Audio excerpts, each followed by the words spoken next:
अस्सलाम वालेकुम students last topic में हमने सेल थ्योरी के बारे में पढ़ा था। सेल थ्योरी की हिस्ट्री पढ़ी थी हमने कि किन किन बायोलॉजिस्ट ने किन किन साइंटिस्ट ने अपना रोल प्ले किया सेल थ्योरी के फॉर्मेशन में। उसके बाद हमने सेल थ्योरी जो है इसके 3 पोस्टुलेट्स पढ़े थे।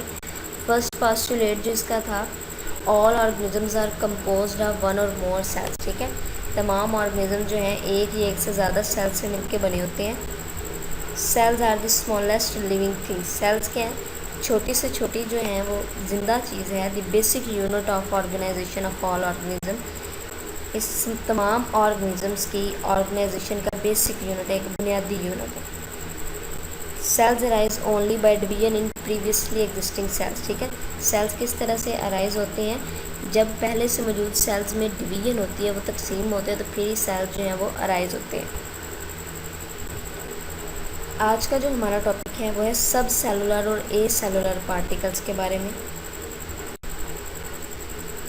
सब सेलुलर स्ट्रक्चर स्टूडेंट्स हम कहते हैं कि जो स्ट्रक्चर सेल से छोटी होती है उसे हम कहते हैं सब सेलुलर स्ट्रक्चर, या वो स्ट्रक्चर जो कि मिलकर सेल्स बनाते हैं। ठीक है, और ए सेलुलर पार्टिकल्स यानी जो सेल पे मुश्तमिल ना हो उन्हें हम ए सेलुलर पार्टिकल्स कहते हैं। According to the first principle of the cell theory, all organisms are composed of one or more sales.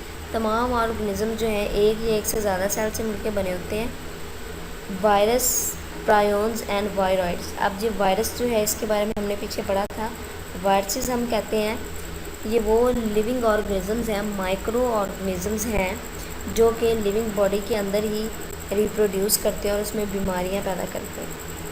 इसकी एक स्पेशल स्ट्रक्चर होती है, ये इनकी क्रिस्टलाइन फॉर्म होती है और इनमें डीएनए आरएनए मौजूद होता है जिसकी वजह से ये रिप्रोड्यूस होते हैं। ये बिटवीन लिविंग और नॉन लिविंग के दरमियान में है, क्योंकि इनकी कुछ प्रॉपर्टीज़ लिविंग से मिलती हैं जैसे ये रिप्रोड्यूस कर सकते हैं, और कुछ प्रॉपर्टीज़ नॉन लिविंग से मिलती है जैसे ये क्रिस्टलाइन फॉर्म में। उसके अलावा प्रायोन्स जो हैं ये वो पार्टिकल्स हैं जो कि प्रोटीन से मिलकर बने होते हैं, इन्फेक्शियस प्रोटीन से।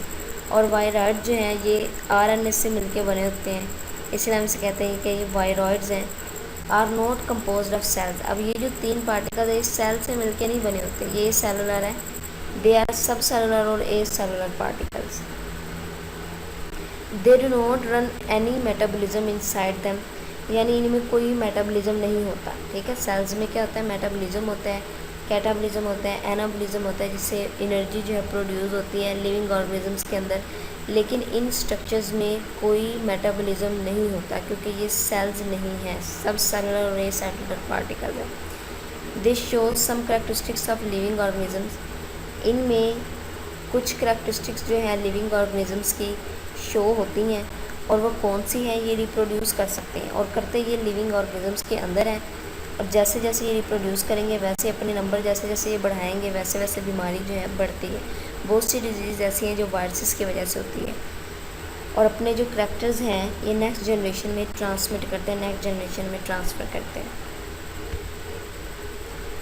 We know that such acellular particles are not classified in any of the 5 kingdom of organisms. हमने 5 किंगडम क्लासिफिकेशन सिस्टम जो पढ़ा था 3rd चैप्टर में, उसमें हमने ये भी पढ़ा था कि वायरसेस को या प्रायोन्स या वायरॉइड्स को 5 किंगडम क्लासिफिकेशन सिस्टम में शामिल नहीं किया गया।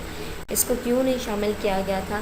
क्योंकि ये इन्हें ज़िंदा जो है मुकम्मल तौर पे ज़िंदा जानदार कंसीडर नहीं किया जाता, जबकि 5 किंगडम क्लासिफिकेशन सिस्टम सिर्फ लिविंग ऑर्गेनिजम्स के लिए ही बना था। That's why. नेक्स्ट टॉपिक में स्टूडेंट्स हम पढ़ेंगे सेल वॉल के बारे में। हम इसके स्ट्रक्चर के बारे में पढ़ेंगे, इसके कंपोजिशन किस तरह से होती है और ये किन ऑर्गेनिजम्स में पाया जाता है, इसके बारे में हम पढ़ेंगे।